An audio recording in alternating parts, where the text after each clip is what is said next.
Well, hello. Here we are, Steam Wine Bar and Restaurant, with the legend that is, of course, Mick Fitzgerald for our annual Cheltenham preview. Mick, none of us could retire last year, no. So your tips were good, but we're looking for much more from you this year. So, Stephen, take us away. You're always looking for more. That's what I like. Forever looking for more. But only not long to go now, and I think that roar that goes up on the first day when they jump off the very first race is a roar like nowhere else on any race course in any country, because it's just very special.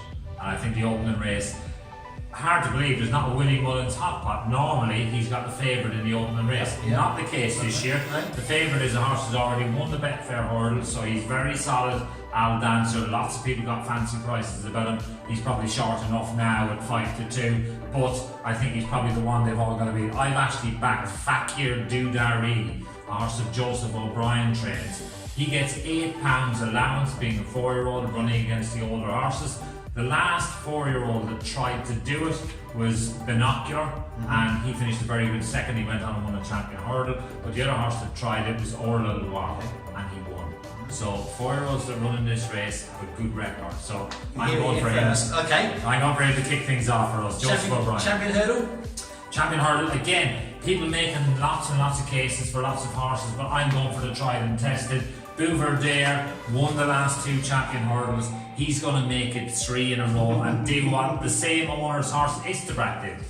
I like that. Absolute supreme confidence. Yes, Wednesday, what stands out for you on Wednesday? Well, I think Altior stands out on Wednesday. Champion Chase Day on Wednesday. He was the standout horse last year. He was the standout horse the year before as well.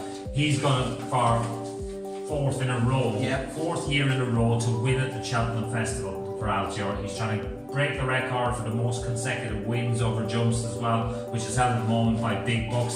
He's 2 off that at the minute, so he'll get 1 step closer to it if he wins the Champion Chase. I can't see anything beating him.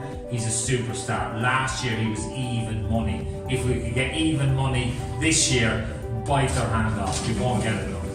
And Thursday, what stands out? Well, Thursday again, you've got any interesting? A couple of very good horses running. You've got Mona Lee in the Ryanair Chase. You've got Frodon. Paul Nicholls has said, he's said all along that the horse will run in the Gold Cup.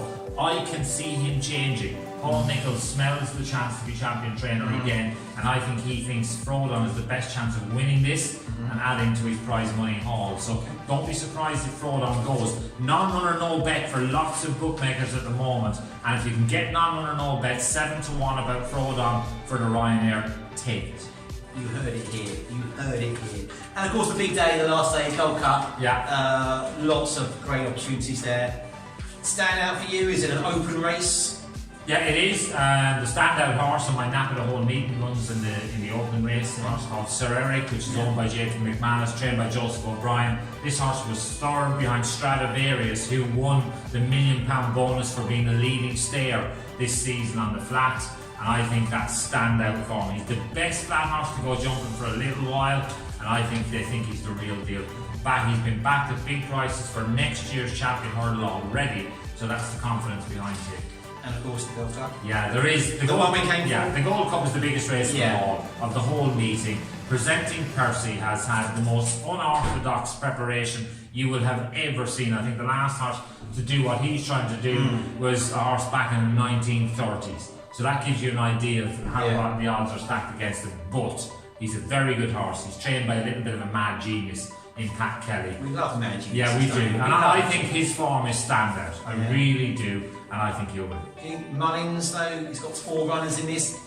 Do you know Willie Mullins finished second 7 times in the Gold Cup?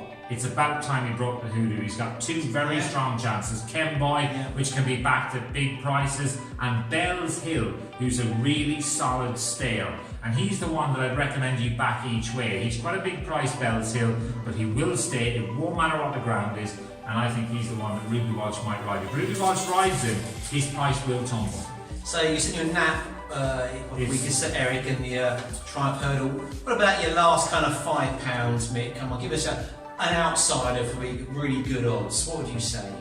Do you know what? I really think Bell's Hill as an each way bet in the Gold Cup is a really good one. I know some of these form people say it doesn't stack up, but he's a stayer. You need a stayer for the Gold Cup, and I think he's on a little bit of an upward curve. So I think for that reason, you've got to respect him.